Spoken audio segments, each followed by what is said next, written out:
Selamat jumpa saudari-saudara terkasih. Kita jumpa lagi dalam Permenungan Harian Provinsi MSC Indonesia, Sabda dari Hati untuk Dunia Baru. Edisi Kamis 8 Februari 2024. Mungkin kebanyakan dari kita pernah mendengar istilah atau sebutan tahta, harta, dan wanita dengan konotasi yang negatif. Tetapi pertanyaannya, apakah tahta itu tidak penting? Tahta itu tetap penting. Tahta itu menjadi penting ketika digunakan untuk melayani kepentingan sebanyak mungkin orang, untuk kepentingan bersama. Apakah harta itu tidak penting? Harta itu tetap penting apabila digunakan juga untuk kepentingan banyak orang, terutama untuk kepentingan mereka yang membutuhkan.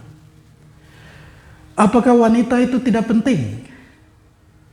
Tentu penting bagi kehidupan manusia selama kita memperlakukan wanita sebagai sahabat, sebagai teman dalam kasih, apalagi pasangan suami istri. Selama diperlakukan wanita itu bukan sebagai objek, tetapi sebagai teman seperjalanan dalam menciptakan dan melanjutkan dunia ini. Saudari-saudara terkasih, mengapa saya menyampaikan ini? Karena kalau kita mendengarkan dalam bacaan pertama hari ini, ternyata orang bijaksana seperti Salomo pun memiliki rekam jejak yang buruk. Yaitu pada usia tuanya, ia memiliki banyak istri dari berbagai suku termasuk bangsa-bangsa kafir. Dan pada usia tuanya, ia justru menyembah berhala, mengikuti dewa-dewi kafir para istrinya.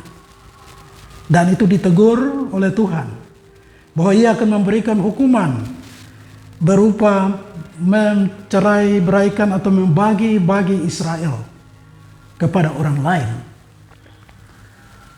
Walaupun tetap akan ada bagian yang diberikan kepada keturunan dari Daud, Salomo, dan selanjutnya, karena Allah mengatakan ia tetap mengasihi Daud hambanya. Saudari-saudara, kalau kita membaca kitab suci, ternyata orang-orang terkenal dalam Alkitab itu banyak juga yang memiliki rekam jejak yang buruk. Tetapi mengapa mereka diberkati? Diberkati karena mereka menyesal, mengakui, bertobat, dan membaharui hidupnya dari buruk menjadi baik. Itulah yang mendatangkan berkat bagi dirinya maupun bagi bangsanya.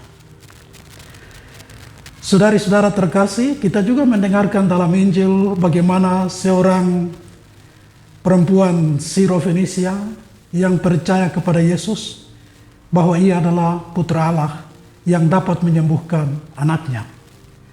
Jadi iman dan tindakan itulah yang membebaskan orang dari segala kesakitan atau penderitaan. Dan itu bisa berlaku kepada siapapun, bukan hanya kepada orang Israel, tapi juga kepada perempuan Sirofenisia yang juga mendapatkan berkat karena ia memiliki iman.